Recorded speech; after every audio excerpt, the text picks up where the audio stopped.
chops, fish, and stuff, and I make some pastas and some Italian food, Mexican food.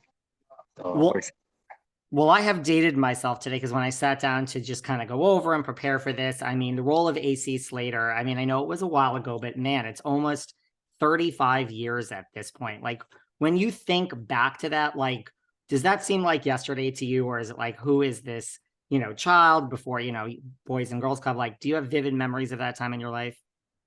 it was a long time ago, like you just said. I'm just flattered, like this little Saturday morning show still on the air and played on Netflix now. And never did I think, because it was for little kids, but it was a great time in my life, and I look back on it fondly, and I get uh, I get flattered that people still recognize me, so that's good. Means I haven't aged that poorly. No, no, you haven't. What do you think it is that people just, that they are so tied to this show? I mean, you've done so many more things in your career, which we're going to talk about, but what do you think it is that, people are just so drawn to with this show? There's a bit of nostalgia to it. I think it was from a more innocent time. It's a very innocent show, like I said, because it was very um, it's skewed for really young kids on Saturday morning.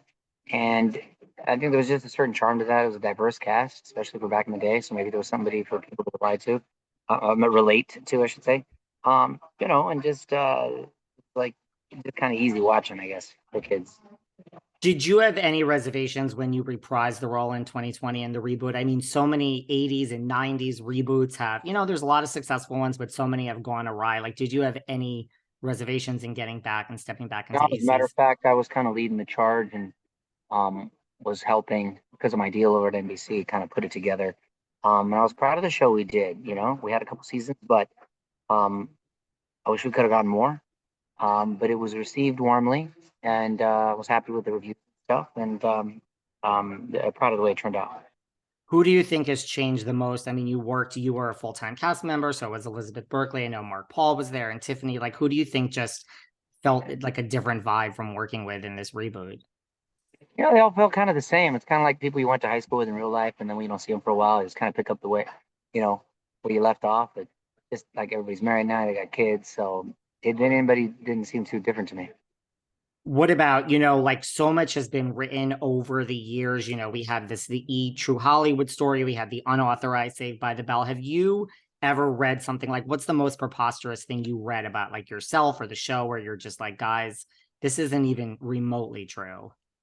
Oh, I don't know. There was all kinds of rumors. I think at one point I was dead, but that obviously wasn't true. That was probably the wild one. I think there was some accident I got into allegedly. I was like, oh damn, the the tale of my demise is greatly exaggerated.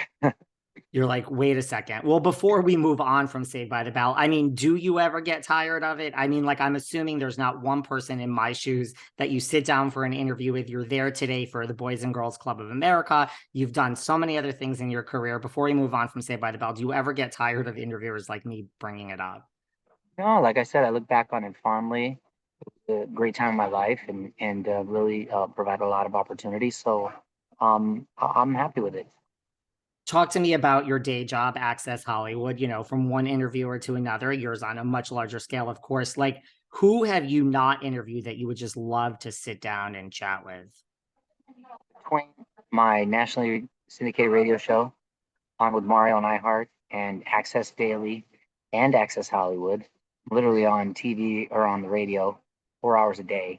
And I, after 14 years, I've checked off all the names that I've always wanted to interview, which is great. And I've always, look forward to meeting new talented actors, artists that are coming up. But now, like, I get a kick out of people my kids want to meet, and so I get excited to interview people they want to meet. Who's kind of on the top of your kids' list, or someone you recently spoke to, or your kids would love you to chat with? Um, my kids love anytime I get to interview anyone from the Stranger Things cast. So they're big fans. It's right in their wheelhouse. Those are good ones.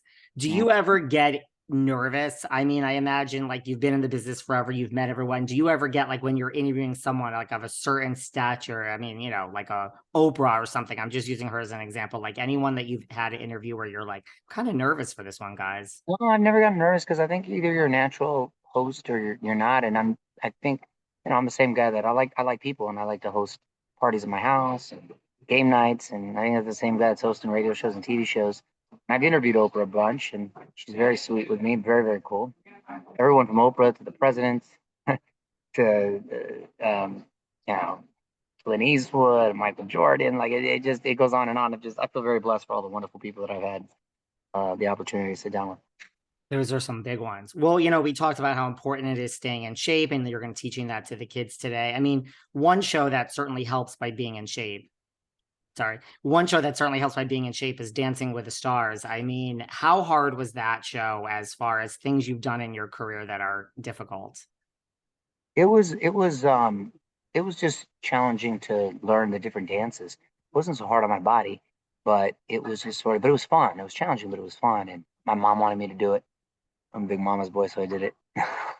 Would you ever do it again? I mean, they have their all-star seasons at times. You know, I'm one of the people that says Mario Lopez was robbed. No offense to Emmett Smith, but there you are. I expected you to win. I appreciate it. Thank you. I mean, I had a lot of fun doing it, and I got to dance a lot in my last holiday movie, Stepping Into the Holiday, on Lifetime, which did really well. And I think they want to do some more, and we get some more dancing. But I don't know if I'd have the time to do the show, but if for some reason it was able to work out, it could be fun. I know my mom would get a kick out of it. Is there a part of the business that you haven't done? I mean, you've been on Broadway. Like, is there something you still want to do in this business that you haven't yet done? You seem like you've done everything. There's a lot that I want to do, but probably more on the production side is just more producing and what have you. But I got my plate full and feel very blessed and lucky for that. Well, I was one of the people who loved Mario Lopez, Saved by the Baby. We have a lot of reality TV fans here. What was that experience like? And would you ever do a reality show again about your wife, your kids, your life? I don't know if it's so much. I wanted to document that, like my firstborn. I just thought it'd be fun to have these kind of home videos, essentially. But if the kids maybe wanted to do something, maybe I'd entertain it with the kids. But like I said, I'm kind of got a lot on my plate and pretty busy right now. But the kids, they're starting to do their own thing, so who knows? They really are. As we wrap up, is there what else would you like to share about the Boys and Girls Club of America? You know, the work you've done is so great. It's a awesome place. Again, I always try to give back and find time and it's for parents out there that may have qualms or aren't very familiar with it. I can speak to it from experience that it's a great place with a lot of people that care about you. It's such great work. And final question, are we done with Saved by the Bell? I mean, the reboot was great. You guys did great work. Do you think we're done, or do you think we'll see some incarnation of this again? I mean, I don't know to tell you the truth. There are no plans at the moment, but I wouldn't be opposed to it. But who knows? Who knows later on? Fingers crossed. Thank you so